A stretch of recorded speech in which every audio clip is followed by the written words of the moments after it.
오늘 그 하나님의 마음에 합한 사람 두 번째 시간, 하나님이 후회한 사람이라는 제목으로 하나님 말씀 함께 나누겠습니다. 주위를 보면 능력 있게 목회 사역을 감당하시는 목사님들 가운데 젊은 날에 큰 실패를 경험했거나 아니면 허랑방탕하게 사시다가 극적인 회심을 하고 돌아오셔서 그래서 귀한 사역을 파워 있게 잘 감당하시는 분들을 제가 종종 볼 때가 있어요. 그런 분들 있잖아요. 성경을 봐도 사도 바울 같은 분 굉장히 극적인 회심을 했고, 교회 역사 가운데 성 어거스틴 같은 분도 갈 때까지 다 가봤던 분이에요. 그랬다가 회심해서 하나님께 큰 쓰임을 받았고, 얼마 전에 어떤 그 성도님 만나가지고 이야기를 하는데, 그분이 그 교회 목사님을 자랑하는데 어떤 자랑을 하냐면 우리 목사님이 옛날에 놀던 분이시래. 그래가지고 그런 분이 변화가 돼가지고 말씀을 전하고 하는데 너무 귀하고 파워풀하다, 그런 이야기를 하셔요. 그런 분들이 옛날 이야기를 하시면 성도님들이 그렇게 좋아하시는데 왠가 봤더니 다들 향수에 빠져서 그런 것 같아요.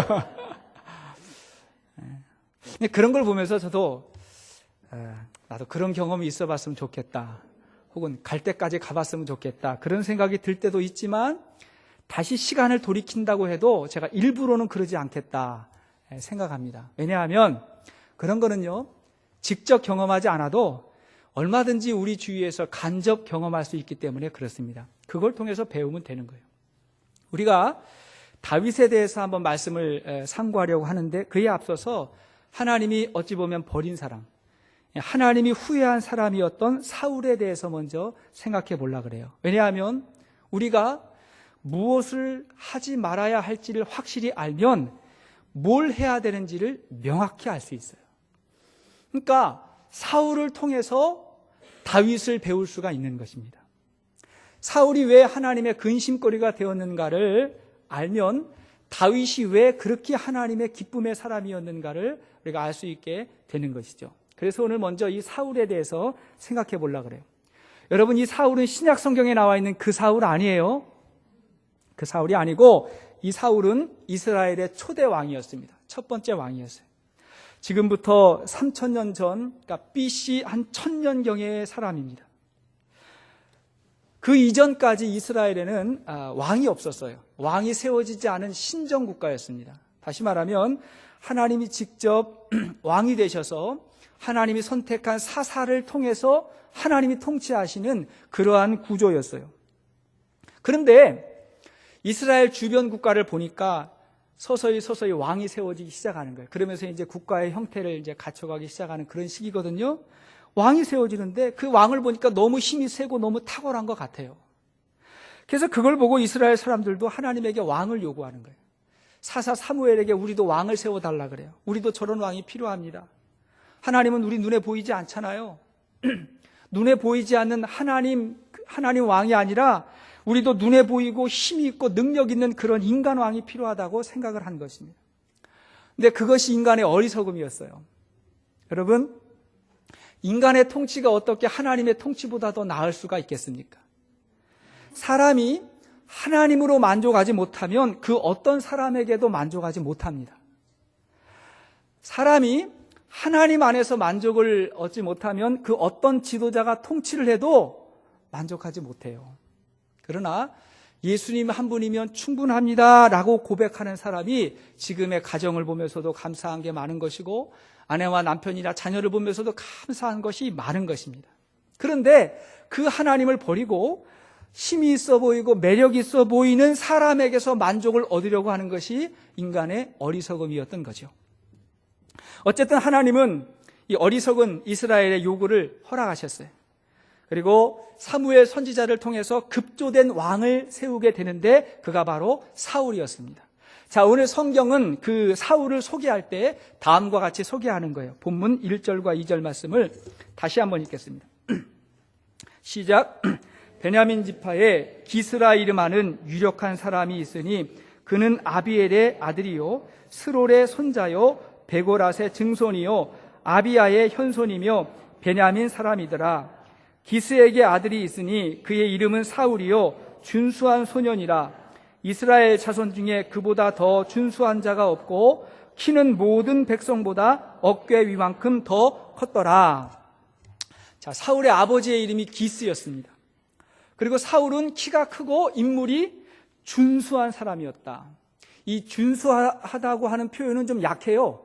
원어의 의미를 좀 생각해 보면 놀랄 만한 사람이다. 감탄할 만한 사람이다. 그러니까 사울을 딱 보면 굉장히 뛰어난 인물을 가지고 있었어요. 예나 지금이나 사람들은요, 외모를 보고 키를 보는 것 같습니다. 사울은 인물 보고 뽑힌 왕이라고 할 만큼 준수했어요. 근데 하나님은 사람의 마음을 보지만 사람들은 외모를 봐요. 그게 문제예요. 사실은 사울이 처음 등장할 때는 인물만큼이나 굉장히 괜찮은 사람이었어요. 사울이 하루는 아버지의 잃어버린 나귀를 찾으러 어느 지역 도시에 갔다가 그 도시에 사무엘 선지자가 머물고 있다고 하는 소식을 듣고 사무엘 선지자를 찾아갑니다. 찾아가니까 이미 사울을 기다리고 있던 사무엘이 사울을 보고 당신이 장차 이스라엘의 왕이 될 거라고 그렇게 이야기를 하는 거예요. 그때 사울의 첫 번째 반응을 보십시다. 자, 9장 21절 말씀입니다. 사무엘상 9장 21절 말씀. 자, 시작. 사울이 대답하여 이르되 나는 이스라엘 지파의 가장 작은 지파 베냐민 사람이 아니니까 또 나의 가족은 베냐민 지파 모든 가족 중에 가장 미약하지 아니하니까 당신이 어찌하여 내게 이같이 말씀하니까 하니. 뭐예요? 나는 지파로 보나, 그러니까 가문으로 보나 집안으로 보나 자격이 없다고 이렇게 이야기했어요. 얼마나 겸손해요. 그러니까 사무엘 선지자가 이러한 처음에 사울의 모습을 굉장히 좋아했습니다. 그래서 사무엘상 10장으로 넘어가면 이제 사무엘이 사울에게 기름을 부으면서 왕으로 세워요. 그리고 그러면서 그날부터 왕의 도리를 가르치면서 본격적인 지도자 훈련을 시킵니다. 사울은 아주 겸손했고 지혜로웠어요. 그리고 리더십이 굉장히 탁월했어요. 모든 백성들을 하나로 모아가지고 당시에 있었던 첫 번째 전쟁에서도 굉장히 큰 승리를 거두게 되었어요. 백성들은 그런 사울을 좋아했어요. 따랐어요. 우리의 요구가 맞았다고 그렇게 생각했어요. 이렇게 사울이 처음에 왕이 되는 데는 모든 것이 다 순조로운 것 같았어요. 그러나 너무 빠른 성공이 오히려 독이 되었습니다. 너무 쉽게, 너무 문제없이 이루어진 일도 그것이 결코 좋은 것이 아니라는 것을 알게 됩니다. 조금 후에 하나님께서 내가 사울을 왕으로 세운 것을 후회한다고 말씀하셨어요. 자, 그렇다면 사울의 어떤 모습을 그렇게 하나님께서 후회하셨을까? 사울에게 어떤 모습이 있었던 걸까요? 첫째는 사울이 자신의 신분을 착각합니다. 자기의 신분을 착각해요.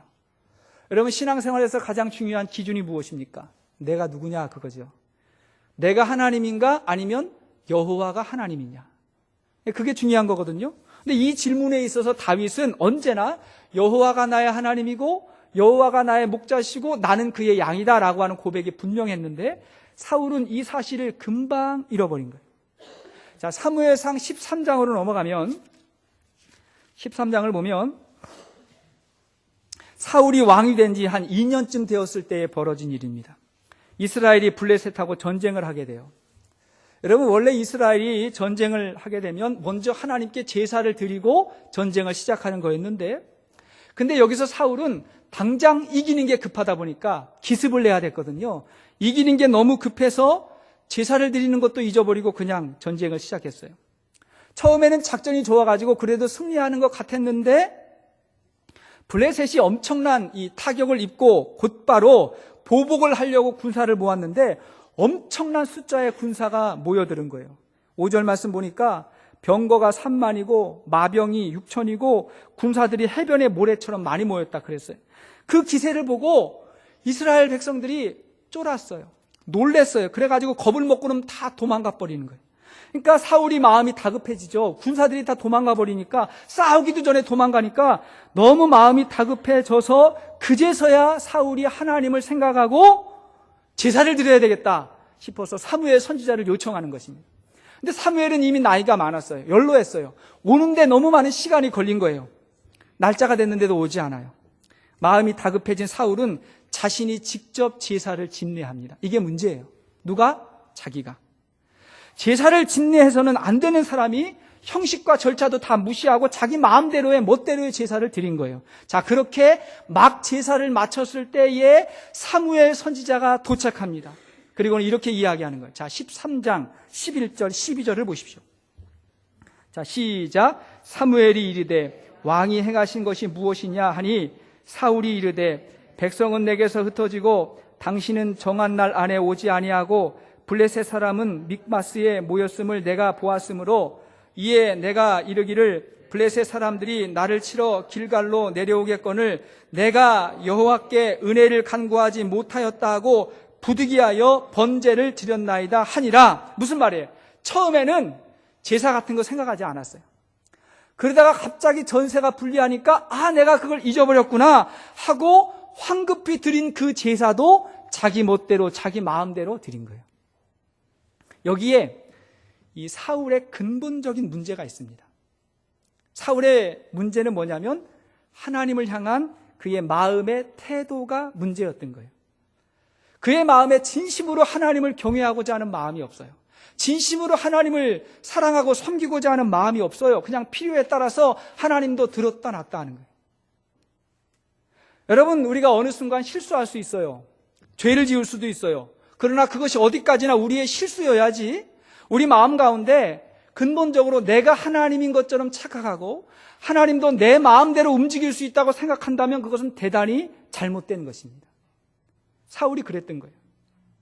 세상 사람들은 급할수록 돌아가라고 이야기하지만 믿음의 사람은 급할수록 하나님의 뜻을 찾아가야 되는 것입니다.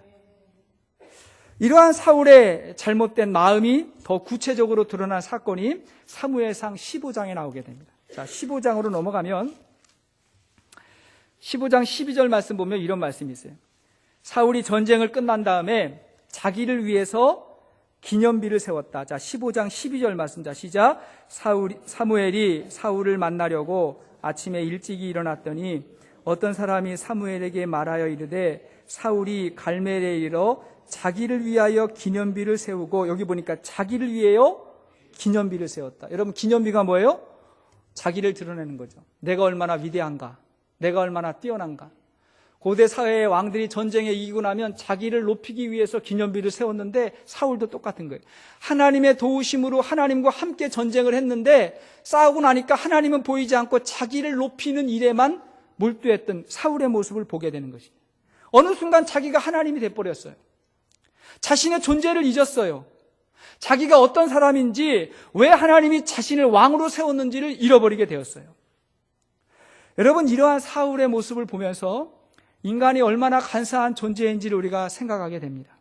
그렇게 순수하고 겸손했던 사람이 남들보다 조금 일찍 성공했다고, 능력이 조금 출중하다고, 조금 배움이 좀 있다고 그것을 드러내면 금세 교만해지는 것입니다. 더욱이 그것을 남들이 인정해주고 세워주면 그러면 자신을 높이고자 하는 마음이 더 이렇게 올라서게 되는데 그 함정에 빠지면 안 되는 것입니다. 너무 일찍 성공하는 거 여러분 좋지 않습니다.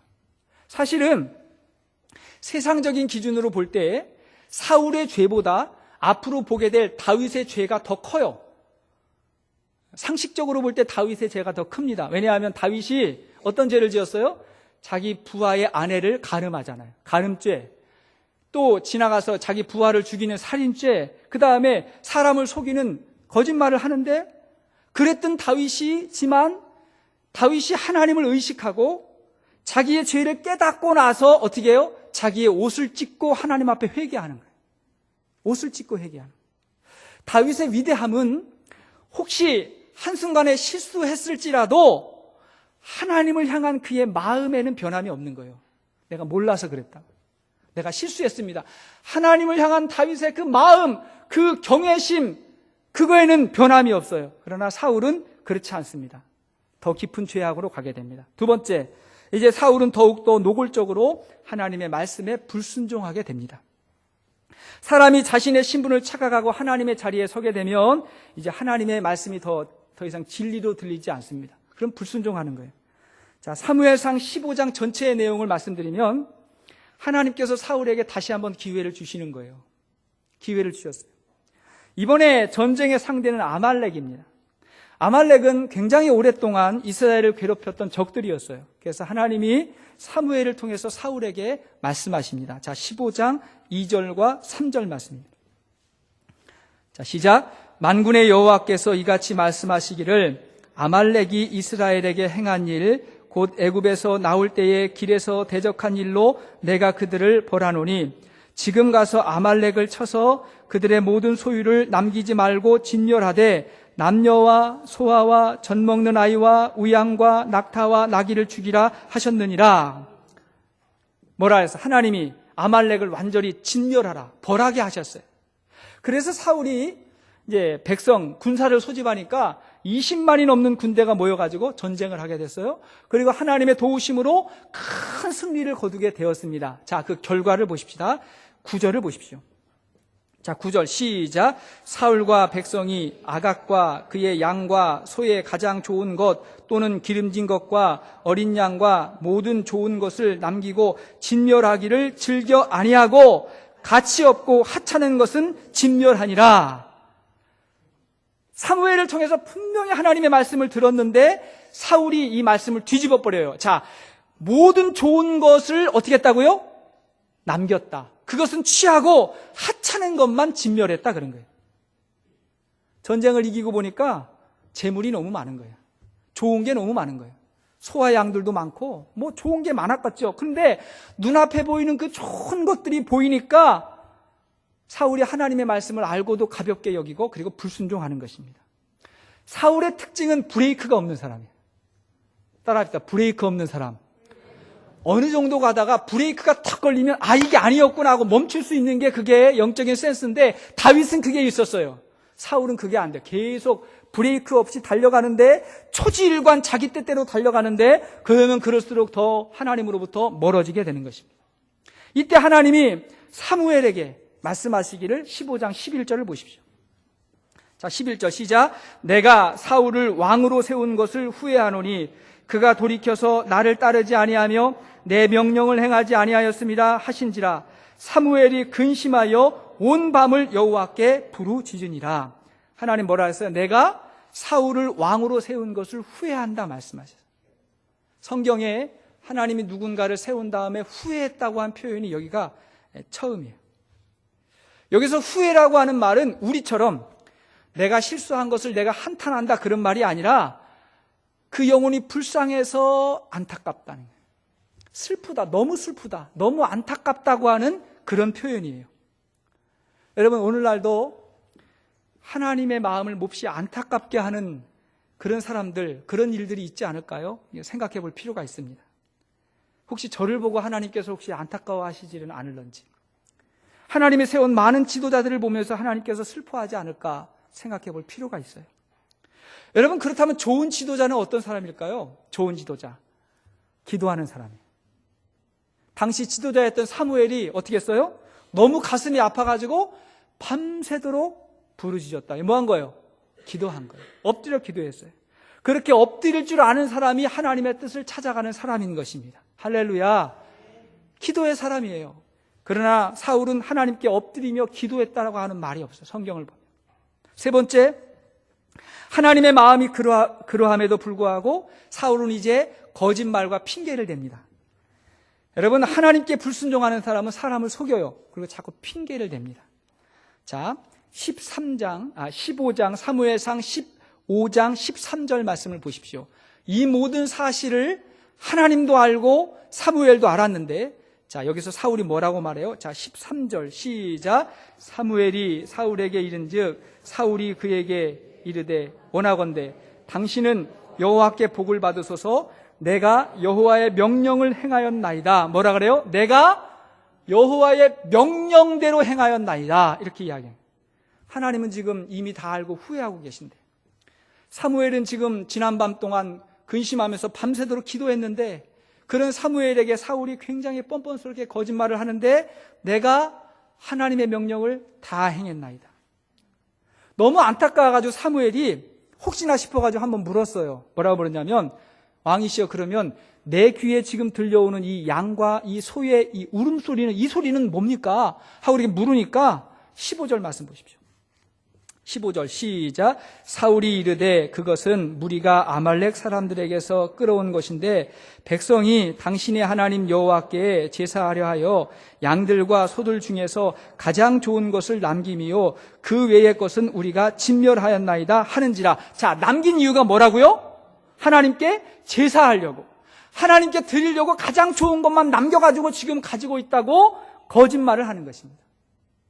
이러한 모든 거짓이 들통이 나니까 사울이 그 다음에는요 핑계를 대요. 거짓말 다음은 핑계인 것입니다. 21절 말씀 보십시오. 21절 시작. 다만 백성이 그 마땅히 멸할 것 중에서 가장 좋은 것으로 길갈에서 당신의 하나님 여호와께 제사하려고 양과 소를 끌어왔나이다 하는지라. 여기 보니까 다만 백성이 그러는 거예요. 무슨 말이에요? 나는 그러고 싶지 않았는데 백성들이 그렇게 했습니다. 어쩔 수 없이 이 사람들이 그래서 이렇게 된 겁니다 라고 말하는 것이죠. 지도자의 변명이고 핑계인 것입니다. 여러분, 인간의 비극은 자기가 죄를 짓고도 그것이 의로운 행위였다고 핑계를 대는 것입니다. 이것이 비극이에요. 아담과 하와가 선악과를 따먹은 다음에 회개하고 돌이키지 아니하고 어떻게 해요? 핑계를 대요. 남편은 아내 핑계를 대고 아내는 뱀 핑계를 대고 핑계를 하는 것입니다. 책임을 전가하는 거예요. 여러분, 사람이 실수할 수 있어요. 죄를 지을 수 있어요. 그러면 인정하면 되는데 자기의 책임을 인정하지 않고 다른 사람 원망하고 핑계하고 탓하고 그러면요 미래가 없습니다. 정말 미래가 없어요. 이건 내 탓입니다. 내 책임이죠 라고 말하면 새롭게 시작이 되는 건데 남 탓하면 미래가 없습니다. 따라합시다. 내 탓입니다. 내 탓입니다. 천주교에서 그런 운동하죠. 내 탓이요, 내 탓이요, 내 탓이요 하잖아요. 이게 굉장히 중요해요. 그게 내 탓입니다. 나에게 책임이 있습니다. 그러면 앞길이 새롭게 열리거든요. 근데 계속 남 탓하고 핑계하면 점점 자기의 자리가 좁아지게 되는 것입니다. 여러분, 기독교는 회개의 종교예요. 우리가 아무리 큰 죄를 범했어도 세리일지라도 창녀일지라도 어떤 죄인이라도 자신이 철저하게 회개하고 돌이키시면 하나님께서 생명을 주시고 구원을 주시는 줄로 믿습니다. 이게 회개의 종교예요. 독일이 1차 세계대전, 2차 세계대전 일으켰지만 기독교 국가인 그들에게 이 정신이 남아있어가지고 전쟁 이후에 철저하게 돌이키고 회개하니까 다시 회복이 돼서 지금 독일이 유럽의 중심이 되지 않습니까? 다시 회복되잖아요. 그런데 같은 전범 국가였던 일본에는 이 정신이 없어요. 기독교 정신이 없고 사무라이 정신이 있어요. 사무라이 정신은요, 회개 없어요. 등을 돌리지 않아요. 죽느니 자살합니다. 그러니까 그 문화 속에서 그 정신이 없으니까 회개가 안 되는 거예요. 계속해서 내 탓이요, 이게 안 되니까 아직도 주변 국가하고 회복이 안 되잖아요. 우리 잘못입니다, 내 탓입니다, 그러면 되는 거예요. 근데 사울이 그걸 못했어요. 이런 사울에게 사무엘 선지자가 아주 유명한, 굉장히 유명한 말로 꾸짖습니다. 그게 22절, 23절 말씀입니다. 같이 읽겠습니다. 시작. 사무엘이 이르되 여호와께서 번제와 다른 제사를 그의 목소리를 청종하는 것을 좋아하심 같이 좋아하시겠나이까? 순종이 제사보다 낫고 듣는 것이 순양의 기름보다 나으니 이는 거역하는 것은 점치는 죄와 같고 완고한 것은 사신 우상에게 절하는 죄와 같음이라. 왕이 여호와의 말씀을 버렸으므로 여호와께서도 왕을 버려 왕이 되지 못하게 하셨나이다 하니. 아멘. 굉장히 유명한 말씀이죠. 순종이 제사보다 낫고 듣는 것이 순양의 기름보다 낫습니다. 하나님이 원하시는 것은 이러한 예배와 의식도 중요하지만 우리의 삶 가운데 하나님의 말씀을 붙잡고 순종하는 것을 하나님이 기뻐하시는 줄로 믿으시기를 바랍니다. 그게 중요해요. 저와 여러분들은 하나님 앞에 예배에서도 승리하시고 우리의 삶 가운데 가정에서 세상 속에서 하나님의 말씀을 붙잡고 순종할 수 있기를 주의 이름으로 축원합니다. 하나님이 가장 싫어하는 죄가 불순종이에요. 하나님을 가장 기쁘게 하는 사람은 순종하는 법을 배워야 돼요. 여기에도 좀 무서운 말씀이 나오는데 뭐냐면 왕이 하나님의 말씀을 버렸으므로 하나님도 왕을 버렸나이다. 얼마나 무서운 이야기입니까? 우리가 다른 사람을 다스리기 전에 먼저 하나님께 순종하는 법을 배워야 돼요. 우리가 하나님께 순종하면 자녀들이 우리를 따를 것입니다. 우리가 먼저 하나님께 순종하면 성도님들이 초신자들이 여러분들을 따를 것입니다. 할렐루야. 먼저 순종하는 사람이 리더예요. 만약에 내 주위에 사람이 없다면, 사람들이 나를 따르지 않는다면 내가 하나님께 순종하지 않는 거예요. 그래서 사울 주위에는 점점 사람이 없게 되었습니다. 그렇다면 사울이 왜 이렇게 변했을까요? 사울이 왜 이렇게 변했을까? 처음에 사울의 모습은 그렇게 겸손하고 지혜롭고 참 귀했는데 얼마 지나지 않아서 도저히 같은 사람이라고 보기 어려운 사람으로 왜 바뀌게 되었을까? 세 가지의 이유가 있다고 생각합니다. 첫 번째는 뭐냐면 사울에게는 광야가 없었어요. 사울에게 광야가 없습니다. 다시 말하면 사울이 왕의 자리에 올라서기까지 지불한 고난이 없고 대가가 없었어요. 여러분, 대가 없이 얻는 거, 고난이 없이 생기는 거 굉장히 위험한 것입니다. 사울은 한마디로 벼락출세한 사람이에요. 어느 날 갑자기 그냥 왕이 돼버렸어요. 그 자리에 올라가 버렸어요. 그의 인격과 실력을 잘 이렇게 다듬을 수 있는 그런 상황이 없이 준비가 안 됐는데 권력이 생기고 명예가 생기니까 자기가 누군지를 잃어버린 거예요. 사람들이 자기를 따르니까 자기가 하나님인지 착각한 거예요.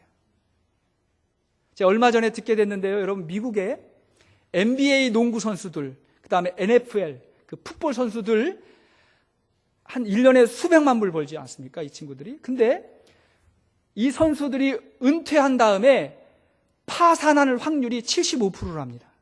10명 중에 한 8명이 파산하는 거예요. 길거리로 내야 한다.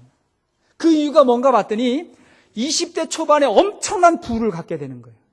물론 운동하다 보면 뭐 열심히 해야 되겠지만 여러분, 운동선수들도 어떻게 보면 이게 도박이잖아요. 굉장한 확률을 뚫고 가잖아요. 근데 20대 초반에 그게 주어지니까 한 몇 년, 한 10년 정도 왕창 얻다가 그 다음엔 계속 탕진하는 거예요. 미국은 돈 쓰기 쉬운 나라입니다. 한국은 그게 쓸 데가 없어요. 여기는요, 쓸 데가 너무 많잖아요. 요트 이런 거 가지면요, 엄청나게 많은 그런 돈을 쓰다가 10명 중에 8명이 파산한다는 거예요. 그렇게 파산하면 회복하기가 더 어려워요. 광야가 있어야 돼요. 다윗과 사울의 차이점은 다윗에게는 광야가 있었던 거예요. 다윗은 광야를 경험했어요. 거기서 고난과 인고의 시간을 가졌어요. 그 시간을 거치면서 다윗이 단련됐어요. 그리고 무엇보다도 하나님의 음성을 들을 수 있는 귀를 갖게 됐어요. 사랑하는 여러분, 혹시라도 인생의 광야를 지나고 있다고 생각되는 분들이 계시다면 힘내시기를 바랍니다. 할렐루야, 힘을 내시기 바라요. 거기서 인격이 바뀌고 성품이 바뀌고 하나님의 음성을 들을 수 있는 귀를 갖게 될 것입니다. 그렇게 단련된 후에 우리가 정금같이 변화될 것입니다. 할렐루야. 두 번째 이유는 뭐냐면 사울은 자기 성찰의 시간이 없어요. 그러니까 자기 성찰, 다시 말하면 자기 자신을 돌아볼 수 있는 여유가 없는 거예요. 고든 맥도날드의 내면 세계의 질서와 영적 성장이라고 하는 책을 보면 이 사울을 평가하기를 일 중심의 사람으로 평가합니다. 성공지향적인 일 중심의 사람으로 사울을 평가합니다. 그러니까 사울은요, 사람들의 기대를 잔뜩 안고 왕이 돼버려가지고 성공해야 되고 출세에 목말랐어요. 그게 약점이었어요. 사울은 늘 바빴던 거예요. 항상 바빴어요. 사람들에게 인정받아야 되고 또 사람들과 경쟁해야 됐고, 그래서 사울은 늘 다윗하고 자기를 비교하면서 경쟁합니다. 성공해야 됐어요. 그러면 그럴수록 그의 내면이 점점 병들어가고, 그리고 자기를 돌아볼 수 있는 시간이 없는 거예요. 사울에게 그게 없었어요. 사랑하는 여러분, 우리의 삶 가운데 자기 성찰의 시간이 필요한 것입니다. 우리를 돌아볼 수 있는 시간이 필요해요. 내가 무엇을 위해서 살아가는 어떤 존재인지를 하나님에게 묻고 자신을 돌아보아야 되는 것입니다. 너무 바빠가지고 예배 드릴 시간조차 없다 그러면 사울처럼 되고 있는지 몰라요. 얼마나 바쁘면 예배가 안 되겠어요. 우리의 삶 가운데 묵상과 기도의 시간이 없으면 점점 사울처럼 돼가고 있는지도 몰라요. 우리는 하나님 앞에서 우리 스스로를 돌아볼 수 있어야 됩니다. 올 한 해 예배에서의 임마누엘 뜻이 뭐예요? 하나님이 함께 하신다. 그러니까 하나님을 경험한다는 거거든요. 자, 제가 예배에서, 그럼 여러분 임마누엘. 자, 예배에서, 목장에서, 일상에서 그렇게 임마누엘의 하나님 경험하면서 하나님을 보면서 자기 자신을 성찰해 가는 거예요. 돌아보는 거예요. 내가 지금 잘 가고 있는지, 내가 바르게 살고 있는지를 성찰해 가는 것입니다. 셋째 이유는 사울이 나의 하나님을 만나지 못했어요. 이것이 가장 근본적인 문제였어요. 그의 문제의 핵심은 여기에 있었어요. 자, 15장 15절 말씀을 다시 한번 보십시오. 15장 15절.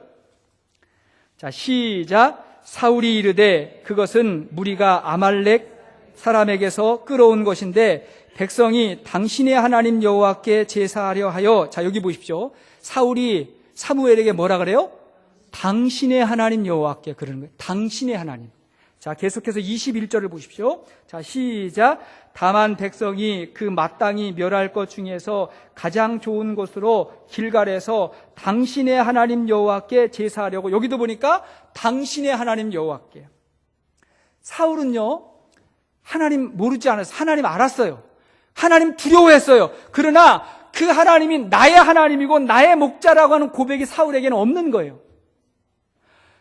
여러분, 여러분의 하나님은 어떤 하나님입니까?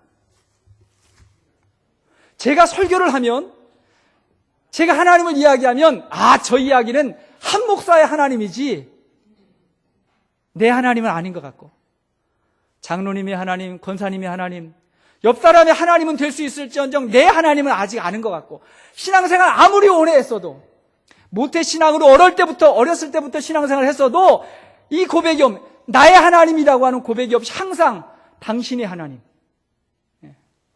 여러분의 하나님은 어떤 하나님이십니까? 다윗에게는 이 고백이 분명했던 거예요. 광야에 있을 때나 궁궐에 있을 때나 언제나 변함없이 여호와는 나의 하나님이심을 고백하는 것입니다. 할렐루야. 똑같은 상황에서 다윗은 나의 하나님, 당신의 하나님이 아니고 나의 하나님, 이렇게 고백을 해요. 자, 시편 18편 1절 이하의 말씀을 같이 한번 읽겠습니다. 자, 시작. 나의 힘이신 여호와여, 내가 주를 사랑하나이다. 여호와는 나의 반석이시요 나의 요새시요 나를 건지시는 이시요 나의 하나님이요, 내가 그 안에 피할 나의 바위시요 나의 방패시요 나의 구원의 뿌리시요 나의 산성이시요, 내가 찬송받으실 여호와께 아뢰리니 내 원수들에게서 구원을 얻으리로다. 아멘. 이 고백이 누구의 고백이에요? 다윗의 고백이에요. 광야에서나 궁궐에서나 언제나 변함없이 나의 하나님, 나의 하나님, 나의 반석이시요 나의 요새시요 나의 바위시요 나의 피할 바시요. 이 신앙을 가지고 다윗은요, 여호와는 나의 목자시니 내게 부족함이 없다고 고백하며 하나님만 바라보고 살아가게 된 것입니다. 사랑하는 여러분, 이 고백이 우리 모두의 고백이 될 수 있기를 주의 이름으로 축원드립니다. 이 고백이 우리의 고백이 되는 거예요. 그래서 하나님이 후회한 사람, 사울의 길이 아니라 하나님의 마음에 합한 사람, 다윗의 길을 걸어갈 수 있는 우리 모두가 될 수 있기를 주의 이름으로 축원드립니다. 옆에 있는 사람 한번 격려하십시오. 자, 다윗의 길을 걸어가시다. 시작. 다윗의 길을 걸어가십시다. 다윗의 길을 걸어가십시다. 승리할 것입니다.